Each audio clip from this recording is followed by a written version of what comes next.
அரசியலுக்கு யார் வேணாலும் வரலாம், அது ஒரு ஜனநாயக உரிமைன்னு சொல்லுவாங்க. ஆனால் மக்களுக்கு ரொம்ப ரொம்ப பிடிச்சி போன ஒருத்தன் அரசியலுக்கு வரான்னா அதை கண்டிப்பாக நல்லவங்க எல்லாம் வரவேற்பாங்க. ஆனால் ஒரு சில இந்த அதிகார இல்லை அது வேணாம், ஒரு சில பேருக்கு மட்டும் கொஞ்சம் எரிச்சல் வரத்தானே செய்யும். அது இருக்கும் தானே. என்னடா இவன் திடீர்னு ஒருத்தன் என்ட்ரி கொடுத்து விட்டானே,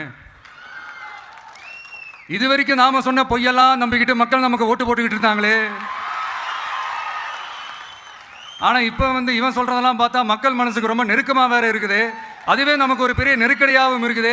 இவனை என்ன பண்ணலாம், என்ன செய்யலாம், எப்படி இவனை இது பண்ணலாம், க்ளோஸ் பண்ணலாம், எப்படி இவனை க்ளோஸ் பண்ணலாம், ஒரு கன்ஃபியூஷன் ஒன்று வரும்.